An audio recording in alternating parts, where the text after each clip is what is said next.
Mon podcast IMO.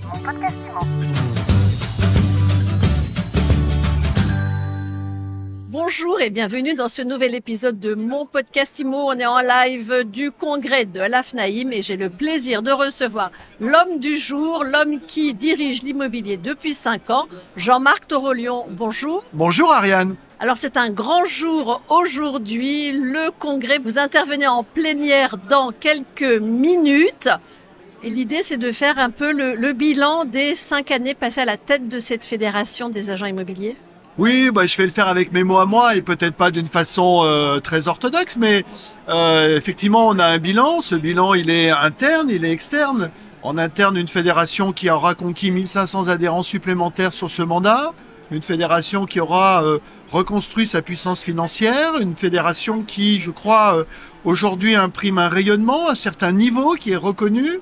On a, me semble-t-il, réussi à cranter cette fédération au centre, en tout cas, des acteurs du logement, des acteurs identifiés en termes de syndicats professionnels. Et ça, c'est une certaine fierté. Après, sur ce quinquennat, comme vous le dites si bien, on a eu différentes périodes.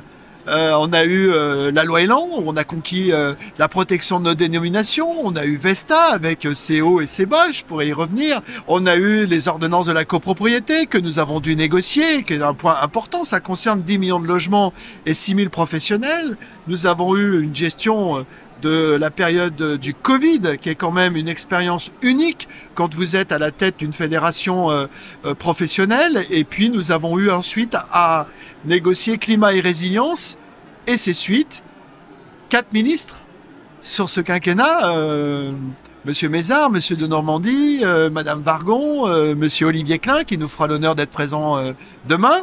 Donc une construction aussi de cette fédération qui s'est beaucoup professionnalisée, avec une vraie direction politique, une direction générale des services, un cabinet de relations d'affaires pour appuyer nos démarches vis-à-vis de l'ensemble des parlementaires et des élus ou des membres d'administration qui comptent. Peut-être une dimension de lobbying plus forte que par le passé. Plus que jamais. Plus que jamais. Ouais. Plus que jamais, parce que...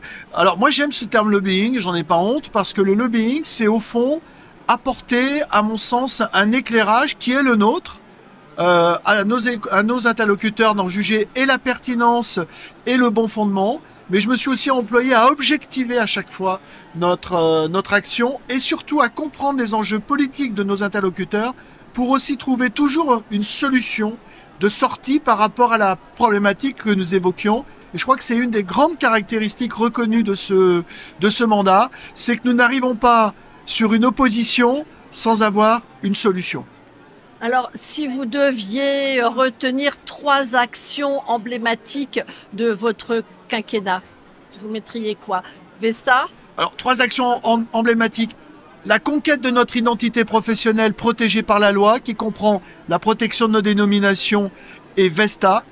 Une réforme majeure de la copropriété qui a concerné 10 millions de logements dans notre pays. Et si je dois faire un choix, je vais faire un choix interne. Une fédération qui, je crois, aujourd'hui est plus puissante que jamais. Et est-ce qu'il y a des choses est-ce qu'il y a un terrain sur lequel vous auriez aimé aller, vous n'avez pas eu le temps ou pas les moyens, ou les choses ne se sont pas passées exactement comme prévu, évidemment au-delà du Covid? Oui, des échecs. On peut parler des échecs. Vous n'avez pas employé le terme moi, je pense qu'il faut toujours être lucide. Le rapprochement avec l'UNIS, que je n'ai pas réussi à mener à son terme, même si nous l'avons fortement initié. Et puis, une modernisation de la fédération sur un aspect qui me paraissait très important, c'est de créer une chambre nationale des agents commerciaux de la FNAIM, pour lequel je n'ai pas eu la majorité. Donc, je l'assume, puisque je n'ai pas eu la majorité. Pour autant, je pense que c'était une erreur stratégique. Tout est en place pour que mon successeur puisse reprendre ce dossier positivement. Et sortir de la scission réseau de mandataires, agents commerciaux, agents immobiliers. Il y a 15 réseaux de mandataires dans la FNAIM, Ariane, 15. Bon, alors il faut que les adhérents de la FNAM soient prêts à entendre cette réalité-là. Moi, j'ai aucun problème. Les adhérents sont prêts à l'entendre. Ce qu'ils ne veulent pas entendre, en revanche, c'est que le métier soit tiré vers le bas. Et donc, notre enjeu, c'est de partager nos valeurs de professionnalisme et nos valeurs dans le cadre de la protection de la loi Houguet. À partir de ce moment-là, il n'y aura aucun problème. Dernière question, Jean-Marc, en quoi ça vous a changé? Qu'est-ce que vous avez appris sur vous-même au cours de ces 5 ans? Vous pourriez me le dire peut-être, vous, mais ce que j'ai appris sur moi-même, je pense que je suis heureux, je crois, de ne pas avoir atteint mon seuil de compétence dans cette fonction. Et c'est toujours un challenge, mais pour ça, c'est du travail et c'est de savoir très bien s'entourer. Donc voilà, j'ai appris aussi à fédérer, je crois, et à embarquer une équipe. Donc voilà, une expérience exceptionnelle. Et puis vous terminez cette expérience avec un livre qui sort à midi, 5 ans à agir pour le logement. Oui, alors c'est un récit.